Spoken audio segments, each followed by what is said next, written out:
नमस्कार, संसद टीवी में आपका स्वागत है। मैं हूं प्रतिबिंब शर्मा और आप देख रहे हैं टॉप न्यूज। टॉप न्यूज में होंगी देश दुनिया की तमाम बड़ी खबर और उद्योग जगत और खेल जगत के तमाम समाचार। सबसे पहले शुरुआत करते हैं हेडलाइंस के साथ। संयुक्त राष्ट्र महासचिव एंटोनियो गुटेरेस की उपस्थिति में प्रधानमंत्री नरेंद्र मोदी केवड़िया में करेंगे मिशन लाइफ का शुभारंभ। द्विपक्षीय वार्ता में भी दोनों होंगे शामिल। उत्तर प्रदेश और दिल्ली में एनआईए के छापे। आतंकी संगठन आईएसआईएस के लिए काम करने का आरोपी बासित कलाम सिद्दीकी गिरफ्तार। भारत के खिलाफ हिंसक जिहाद छेड़ने का आरोप। राष्ट्रीय स्वयंसेवक संघ के सरकार्यवाह दत्तात्रेय होसबोले ने जनसंख्या विस्फोट पर जताई चिंता। जनसंख्या असंतुलन के लिए घुसपैठ को बताया बड़ी वजह। भारत ने की एडवाइजरी जारी। भारतीय नागरिकों को यूक्रेन न जाने की दी सलाह। भारतीय निशानेबाज रमिता ने जीता आईएसएसएफ वर्ल्ड चैंपियनशिप में 10 मीटर एयर राइफल जूनियर स्पर्धा में विश्व चैंपियन का खिताब।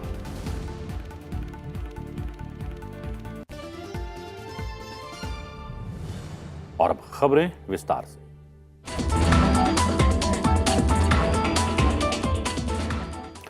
प्रधानमंत्री नरेंद्र मोदी आज केवड़िया में संयुक्त राष्ट्र महासचिव एंटोनियो गुटेरेस के साथ एक द्विपक्षीय बैठक करने वाले हैं, जिसमें वैश्विक विषयों पर चर्चा की जाएगी। इसके साथ ही स्टैच्यू ऑफ यूनिटी केवड़िया में संयुक्त राष्ट्र महासचिव की उपस्थिति में प्रधानमंत्री मिशन लाइफ का शुभारंभ करेंगे। प्रधानमंत्री द्वारा परिकल्पित इस मिशन के भारत के नेतृत्व में एक वैश्विक जन आंदोलन बनने की आशा है, जिससे पर्यावरण की रक्षा और संरक्षण के लिए व्यक्तिगत और सामूहिक कार्रवाई को प्रोत्साहन मिलेगा। प्रधानमंत्री तापी में 1970 करोड़ रुपए से अधिक की कई विकास पहलों की आधारशिला भी रखेंगे। वो सापुतारा से स्टैच्यू ऑफ यूनिटी तक की सड़क के सुधार के साथ ही नए मार्गों के निर्माण का भी शिलान्यास करेंगे।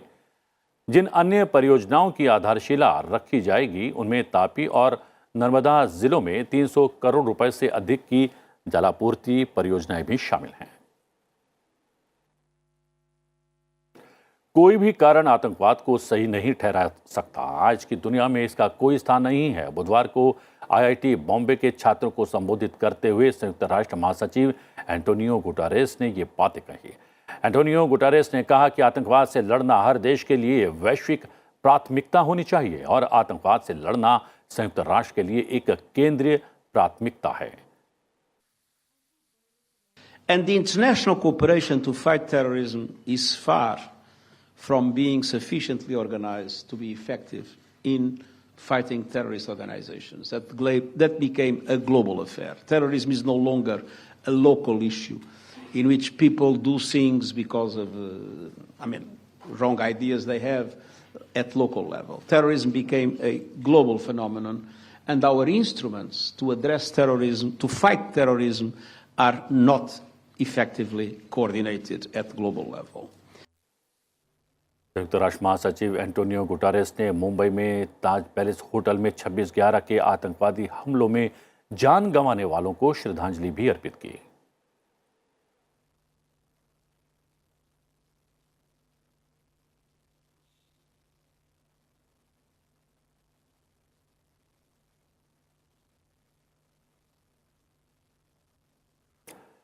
गुजरात में चल रहे डिफेंस एक्सपो के 12वें संस्करण में आज इन्वेस्ट फॉर डिफेंस का उद्घाटन किया जाएगा।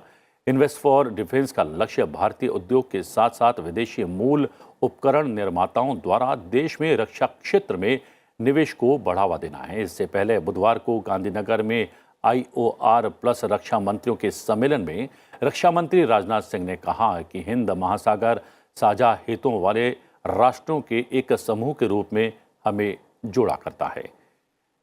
हिंद महासागर क्षेत्र के रक्षा मंत्रियों को संबोधित करते हुए राजनाथ सिंह ने कहा कि भारत इस क्षेत्र में सभी के लाभ के लिए नियम आधारित समुद्री व्यवस्था सुनिश्चित करने के लिए सभी हितधारकों के साथ काम करने को तैयार है। रक्षा मंत्री ने कहा कि हिंद महासागर में भारत का नाम जुड़ा है, ये हमारे लिए बड़े गर्व की बात है। हम इसके प्रति एक बड़ी जिम्मेदारी की भावना भी महसूस करते हैं। उन्होंने कहा कि जब किसी क्षेत्र की शांति और सुरक्षा को खतरा पैदा होता है तो पूरी दुनिया कई तरह से इसके प्रभावों को महसूस करती है। Terrorism exported, supported or coordinated through maritime routes remains a major concern, and India continues to guard against the spread of terrorism by sea routes. Piracy has been suppressed in the western Indian Ocean with concerted international effort, and we have to continue our sustained efforts to deter piracy in our own regions. प्रधानमंत्री आवास योजना शहरी के तहत सर्वाधिक आवास बनाने के मामले में उत्तर प्रदेश ने सबको पीछे छोड़ दिया है। राज्य ने सर्वाधिक मकानों का निर्माण पूरा कर अव्वल नंबर हासिल किया है। उसके बाद मध्य प्रदेश दूसरे और तमिलनाडु तीसरे नंबर पर है। केंद्रीय मंत्री हरदीप सिंह पुरी ने राजकोट में PMAY यू पुरस्कार वितरण समारोह में इन तीनों प्रदेशों को सर्वाधिक आवास बनाने के लिए सम्मानित करते हुए कहा कि इस योजना के तहत 1 करोड़ 23 लाख मकानों के निर्माण को मंजूरी दी गई और 64 लाख मकानों का निर्माण पहले ही पूरा किया जा चुका है। बाकी के मकानों का निर्माण विभिन्न चरणों में पूरा किया जाएगा। NIA ने बुधवार को उत्तर प्रदेश और दिल्ली में 2 जगहों पर छापे मारे। इन छापों में उसने प्रतिबंधित आतंकी संगठन ISIS के वॉइस ऑफ हिंद मॉड्यूल के एक धुर चरमपंथी सदस्य को गिरफ्तार कर लिया। NIA ने बड़ी कार्रवाई करते हुए उत्तर प्रदेश में वाराणसी के निवासी बासित कलाम सिद्दीकी को पकड़ लिया। वो प्रतिबंधित आतंकवादी संगठन Islamic state of Iraq and Syria के कहने पर भारत के खिलाफ हिंसक जिहाद छेड़ने के लिए युवाओं को चरमपंथी बनाने की साजिश रच रहा था। बासित को युवाओं को ISIS के में भर्ती करने की साजिश से संबंधित एक मामले में गिरफ्तार किया गया है। आरोप है कि बासित अपने साथियों के साथ मिलकर विस्फोट ब्लैक पाउडर बना रहा था। राष्ट्रीय स्वयंसेवक संघ के सरकार्यवाह दत्तात्रेय होसबोले ने कहा है कि देश में जनसंख्या विस्फोट चिंताजनक विषय है, इसलिए इस विषय पर हम सभी को एक होकर विचार करने की आवश्यकता है। उन्होंने कहा कि देश में सभी पर लागू होने वाली जनसंख्या नीति बनाई जानी चाहिए। हिंदुओं में हो रहे धर्म परिवर्तन के कारण इनकी संख्या तेजी से घट रही है। होसबोले ने कहा कि देश के कई हिस्सों में हिंदुओं में धर्म परिवर्तन करने की साजिश चल रही है। इसके अलावा कुछ सीमावर्ती क्षेत्रों में घुसपैठ के भी मामले सामने आ रहे हैं। उन्होंने कहा कि जनसंख्या असंतुलन के कारण कई देशों में विभाजन तक हुआ है। भारत का विभाजन भी जनसंख्या असंतुलन के कारण ही हुआ था। कांग्रेस के वरिष्ठ नेता मल्लिकार्जुन खड़गे पार्टी के नए अध्यक्ष निर्वाचित हो गए हैं। उन्होंने अपने प्रतिद्वंदी शशि थरूर को 6,825 मतों के अंतर से पराजित किया। कांग्रेस के केंद्रीय चुनाव प्राधिकरण के प्रमुख मधुसूदन मिस्त्री ने मल्लिकार्जुन खड़गे को निर्वाचित घोषित किया। उन्होंने कहा कि चुनाव में 9,385 मत पड़े और इनमें से 416 वोट अवैध करार दिए गए। शशि थरूर ने चुनाव नतीजों की आधिकारिक घोषणा से पहले ही अपनी हार स्वीकार कर ली और खड़गे को बधाई दी। कांग्रेस के नवनिर्वाचित अध्यक्ष मल्लिकार्जुन खड़गे ने कहा है कि पार्टी में कोई भी बड़ा या छोटा नहीं है। वो संगठन को मजबूत बनाने के लिए कांग्रेस के एक सच्चे सैनिक के तौर पर काम करेंगे। हम सबको मिलकर कार्यकर्ता के तौर पर काम करना है। यहाँ न कोई बड़ा है न छोटा, सब बराबर है। हमें देश के संविधान पर हो रहे हमले और देश की डेमोक्रेसी को खत्म करने की कॉन्स्पिरेसी से मिलकर लड़ना है। फिलहाल रुक रहे हैं एक छोटे से ब्रेक के लिए। ब्रेक के बाद अंतर्राष्ट्रीय जगत की बड़ी खबरें और खेल जगत के समाचार। आप बने रहिए हमारे साथ।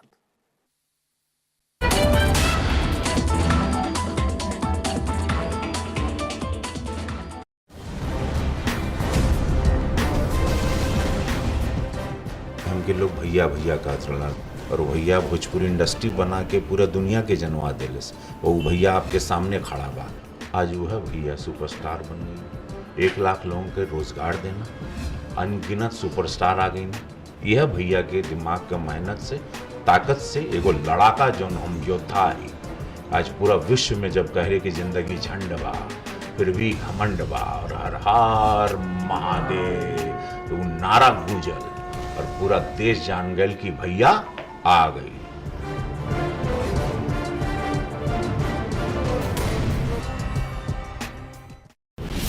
the only show of its kind that tries to demystify diplomacy and make complex international issues understandable to everyone. I am Vikas Swaroop, and every week I bring you a new dispatch from the front lines of foreign affairs. We talk to the best experts who enlarge our understanding of foreign affairs and show us why the world matters to India and why India matters to the world. So keep watching Diplomatic Dispatch only on Sunset Television.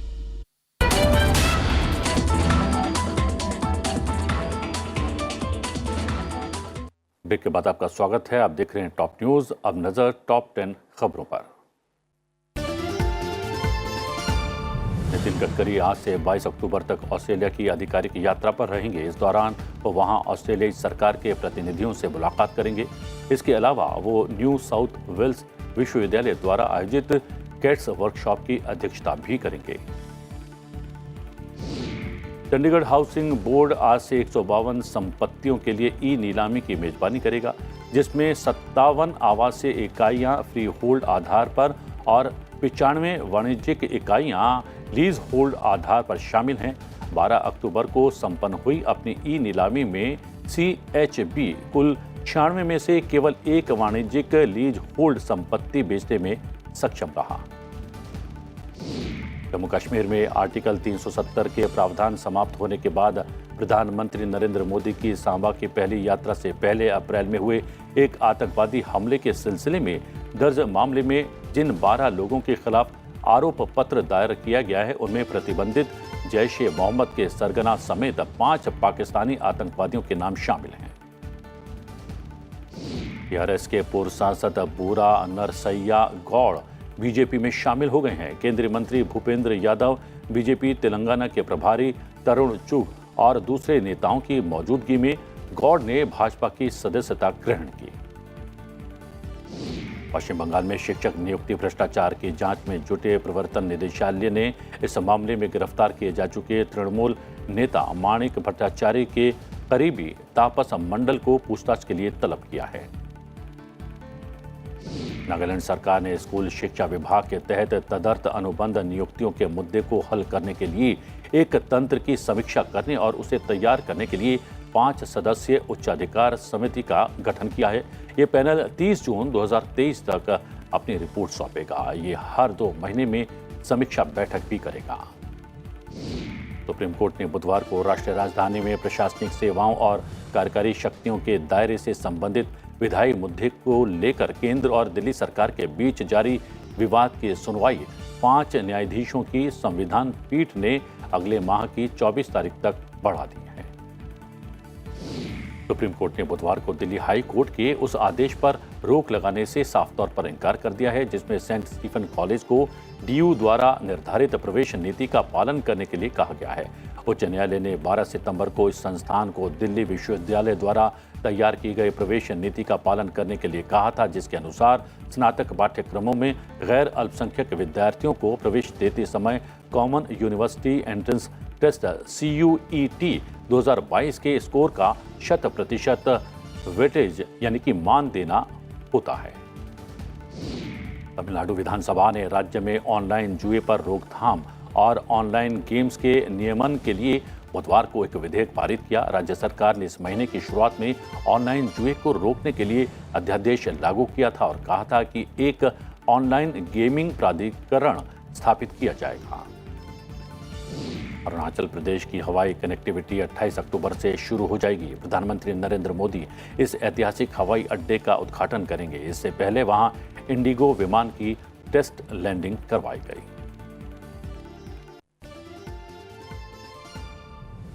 और अब नजर अंतर्राष्ट्रीय खबरों पर। Ukraine के हालातों को देखते हुए भारत सरकार ने अपने नागरिकों के लिए एक एडवाइजरी जारी की है। भारत ने कहा है कि मौजूदा हालात को देखते हुए भारतीय नागरिकों को यूक्रेन न आने जाने और एहतियात बरतने की आवश्यकता है।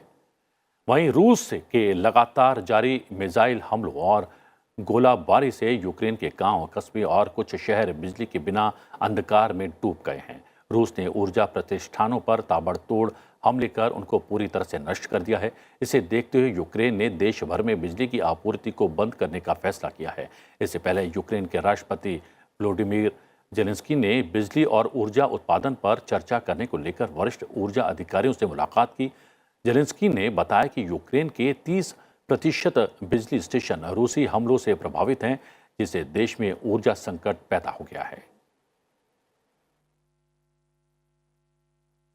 चीन ने एक बार फिर आतंकवादी हाफिज तलह सईद को ब्लैक लिस्ट में डालने के प्रस्ताव पर रोक लगा दी है। चीन ने भारत और अमेरिका द्वारा संयुक्त राष्ट्र में पाकिस्तान स्थित आतंकवादी के अलावा लश्कर-ए-तैयबा प्रमुख हाफिज सईद के बेटे को ब्लैक लिस्ट करने के प्रस्ताव पर रोक लगा दी है। पिछले 2 दिनों के अंदर चीन का ये दूसरा कदम है। आपको बता दें कि 46 वर्षीय हाफिज तलहा सईद खूंखार आतंकवादी समूह लश्कर का एक प्रमुख नेता और 26/11 मुंबई आतंकी हमले के मास्टरमाइंड हाफिज सईद का बेटा है। इसी साल अप्रैल में उसे भारत सरकार ने आतंकवादी घोषित किया था। पश्चिमी अफ्रीकी देश माली के विदेश मंत्री अब्दुल्ला ट्यूब ने फ्रांस पर आक्रामक कार्रवाई करने के साथ ही उसकी जासूसी करने का आरोप लगाया है।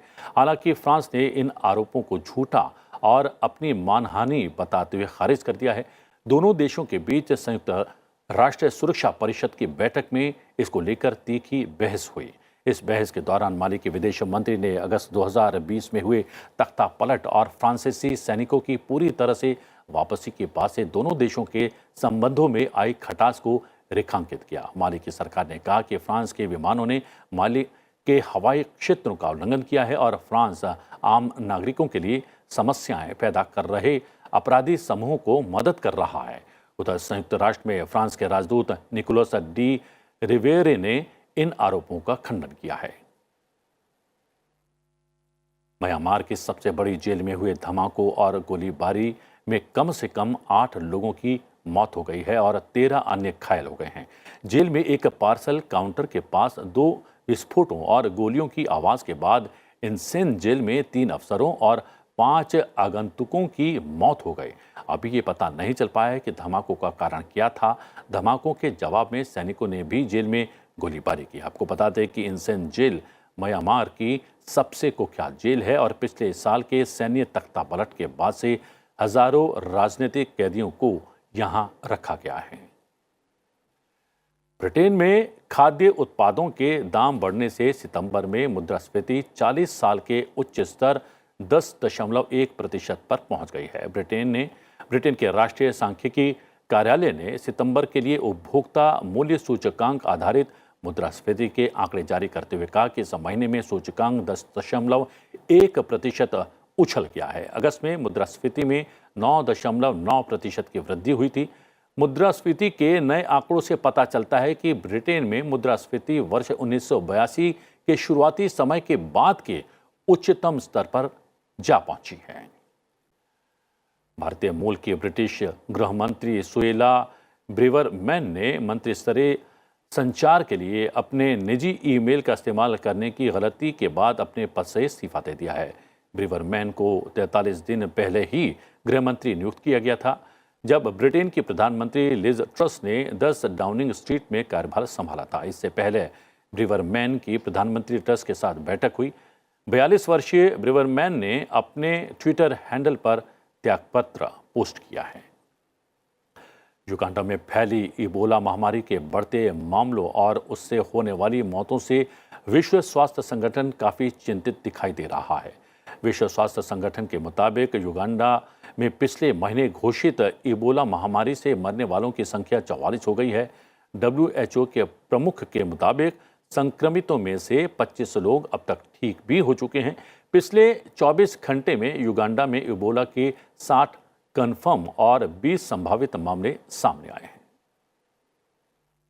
नासा के जेम्स वेब स्पेस टेलीस्कोप ने पिलर्स ऑफ क्रिएशन की शानदार तस्वीरें कैद की हैं। तस्वीरों में गैस और धूल के घने बादलों के बीच नए तारे बनते दिखाई दे रहे हैं। टेलीस्कोप द्वारा ली गई तस्वीर में ब्रह्मांड में हजारों टिमटिमाते हुए तारों के बीच विशाल सोने, तांबे और भूरे रंग के स्तंभों की आकृति भी दिखाई दे रही है।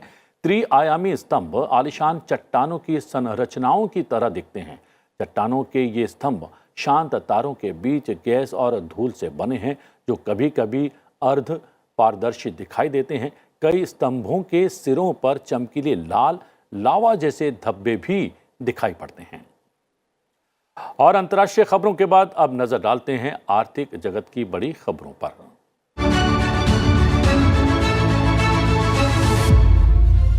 सबसे पहले नजर शेयर बाजार के ताजा हालात पर। आज सेंसेक्स 282.71 अंकों के नुकसान के साथ 58,824.48 पर खुला। वहीं निफ्टी 79.15 के नुकसान के साथ 17,423.10 पर खुला। भारतीय रुपया डॉलर के मुकाबले लगातार कमजोर हो रहा है। बुधवार को ये और नीचे लुढ़क गया। रुपया पहली बार डॉलर के मुकाबले 83 रुपए के नीचे पहुंच गया है। इतिहास में पहली बार डॉलर के मुकाबले भारतीय रुपया 61 पैसा गिरकर 83 रुपए के पास पहुंच गया। बुधवार को डॉलर के मुकाबले रुपया 83.02 के रिकॉर्ड भाव पर जा पहुंचा।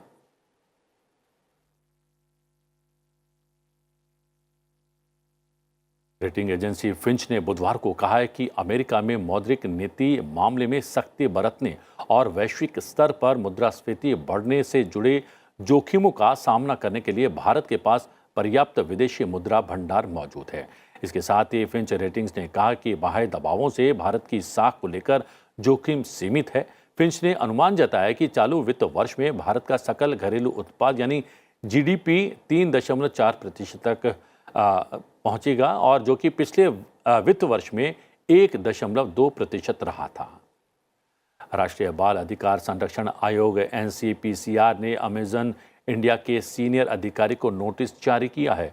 आयोग ने अमेजन इंडिया द्वारा अखिल भारतीय मिशन के लिए गैर कानूनी गतिविधियों में शामिल एक संगठन को कथित फंडिंग को लेकर सम्मन भेजा है।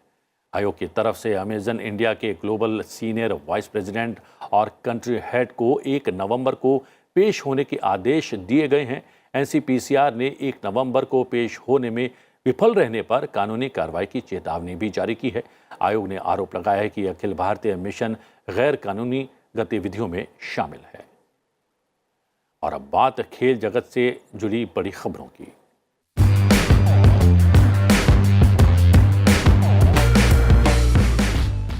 आज नई दिल्ली में आगामी खेलो इंडिया यूथ गेम्स की घोषणा होने वाली है।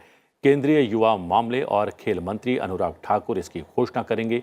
इस अवसर पर मध्य प्रदेश के मुख्यमंत्री शिवराज सिंह चौहान, मध्य प्रदेश के खेल मंत्री यशोधरा राजे सिंधिया भी उपस्थित रहेंगे। भारतीय निशानेबाज रमिता ने ISSF वर्ल्ड चैंपियनशिप में 10 मीटर एयर राइफल जूनियर स्पर्धा में विश्व चैंपियनशिप जीतने में कामयाबी हासिल की है। काहिरा में आयोजित चैंपियनशिप में रमिता ने चीन की यिंग शेन को एक करीबी मुकाबले में 16-12 से हराकर ये खिताब अपने नाम किया। इस इवेंट में भारत की तिलोत्तमा सेन ने भी ब्रॉन्ज मेडल जीता। उन्होंने रैंकिंग राउंड में 261 पॉइंट हासिल किए। आपको बता दें कि भारत अब तक इस प्रतियोगिता में 25 मेडल जीत चुका है, जिसमें 10 गोल्ड, 5 सिल्वर और 10 ब्रॉन्ज मेडल शामिल हैं। भारत मेडल टैली में चीन के बाद दूसरे स्थान पर है। खेल मंत्रालय ने स्पोर्ट्स अथॉरिटी ऑफ इंडिया यानी कि साई के प्रशिक्षण केंद्रों में आधुनिक उपकरणों के लिए 25 करोड़ रुपए के विशेष अनुदान को मंजूरी दे दी है, जिससे जमीनी स्तर के तमाम खिलाड़ियों को काफ़ी लाभ मिलेगा। ये फैसला साई की आम सभा 56वीं बैठक में लिया गया, जिसमें खेल मंत्री अनुराग ठाकुर और उनके सहयोगी नीतीश प्रामाणिक और अन्य लोग उपस्थित थे। इसके अलावा ये भी फैसला लिया गया कि साई केंद्रों पर मौजूदा आधारभूत ढांचे का उपयोग खेल से जुड़ी गतिविधियों के लिए ही किया जाएगा। टॉप न्यूज़ में फिलहाल इतना ही। आपको छोड़े जाते हैं आज के दिन यानी 20 अक्टूबर के इतिहास के साथ। आप देखते रहिए संसद टीवी। नमस्कार। 20 अक्टूबर साल 1930 को भारत के उच्च न्यायालय की पहली महिला मुख्य न्यायाधीश लीला सेठ का जन्म उत्तर प्रदेश के लखनऊ में हुआ। हिमाचल प्रदेश उच्च न्यायालय में मुख्य न्यायाधीश बनने वाली वे भारत की पहली महिला थीं। मदर इन लॉ के नाम से मशहूर लीला सेठ दिल्ली हाईकोर्ट की भी पहली महिला न्यायाधीश बनी। साल 1998 से 2000 तक वे भारतीय विधि आयोग की सदस्य रहीं। लीला सेठ निर्भया गैंगरेप के लिए बनी जस्टिस वर्मा की अध्यक्षता वाली जस्टिस वर्मा कमेटी की सदस्य भी रहीं। 20 अक्टूबर साल 2010 को विश्व सांख्यिकी दिवस मनाने की घोषणा की गई। संयुक्त राष्ट्र सांख्यिकी आयोग द्वारा अपने 41वें सत्र में यह घोषणा हुई। संयुक्त राष्ट्र महासभा में इस दिवस को हर 5 साल बाद मनाने की घोषणा हुई, जिसके बाद इसे 2015 में दूसरी बार मनाया गया। साल 2020 में तीसरा विश्व सांख्यिकी दिवस मनाया गया। साल 2020 में विश्व सांख्यिकी दिवस की थीम थी connecting the world with data we can trust.